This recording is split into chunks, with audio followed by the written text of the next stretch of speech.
नमस्कार, आप देख रहे हैं न्यूज़ 9 नेटवर्क और मैं हूं आपके साथ इस वक्त अरविंद कुमार सिंह। देश और दुनिया की तमाम छोटी और बड़ी खबरों के साथ शुरुआत करते हैं आज की खबरों का सिलसिला।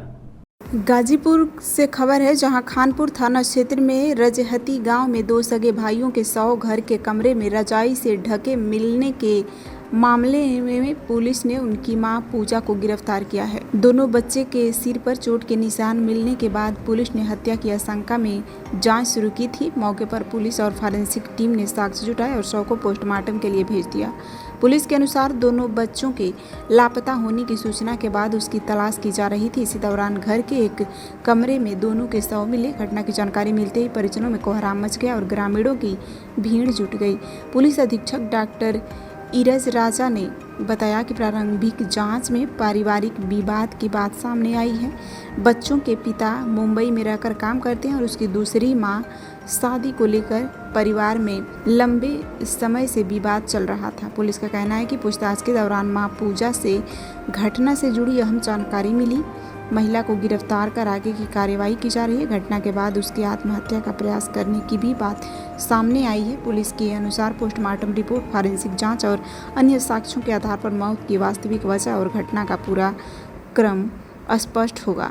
मौके पर एसपी डॉक्टर इरज राजा ने भी पहुंचकर जांच का जायजा लिया है। परिवार के दो बच्चे जिनकी उम्र 14 वर्ष और 12 वर्ष है, उनके पता चला है, उनके दादा दादी ने बताया है कि वो मिल नहीं रहे हैं।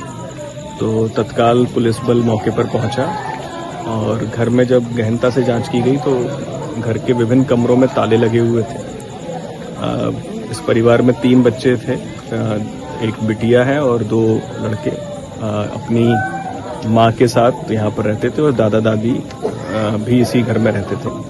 तो जब सूचना पे सभी इन कमरों को देखा गया, वीडियोग्राफी करवाते हुए जब कमरों को खोला गया तो दोनों बच्चों के शव उनके बेड पर पड़े हुए थे और भारी किसी चीज़ से पास में एक रॉड भी पड़ी हुई है। संभवतः उसी से बच्चों के सिर पर वार करके उनकी मृत्यु कारित की गई है। मौके पर जो इनकी सबसे छोटी बेटी थी जो कि 9 वर्षीय है, उससे भी बात की गई। पिता जो है वो बॉम्बे में रहते हैं और जैसा कि पता चला है कि वहाँ पर दूसरा एक परिवार के साथ अपना रहते हैं, दूसरी जगह शादी कर ली है। इस सब चीज़ों को लेकर परिवार में मनमुटाव रहता था और जैसा कि बच्ची ने बताया है, अभी जो बच्ची से बात हुई है उसके द्वारा ये बताया गया है कि बच्ची ने देखा कि माँ के द्वारा इस तरह की घटना कमरे में कारित की जा रही है। बच्ची पहले डर गई थी, उसने उस समय किसी को नहीं बताया। फिर उसके बाद माँ ने स्वयं भी दूसरे कमरे में सुसाइड करने का प्रयास किया, जो कि प्रथम दृष्टया दिख रहा है पंखे पर साड़ी लटका के। तो सभी गहनता से इसमें जांच की जा रही है। बच्ची बिल्कुल ठीक है। बच्ची के बयान के आधार पर लगभग सारी चीज़ें स्पष्ट है। बाकी हमारी फॉरेंसिक टीम भी मौके पर आ गई है और उनके द्वारा यहाँ पर साक्ष्य जुटाए जा रहे हैं। फिंगरप्रिंट्स जो विभिन्न चीज़ों पर हैं, ऑब्जेक्ट्स पर, उनको भी हम लोग लिफ्ट कर रहे हैं।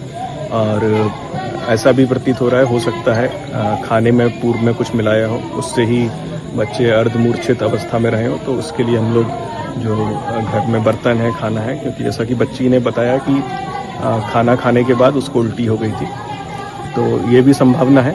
तो हम ये भी चेक करवा रहे हैं। उसके लिए हम लोग प्रॉपर फॉरेंसिक एनालिसिस खाने के सैंपल का भी करवाएंगे।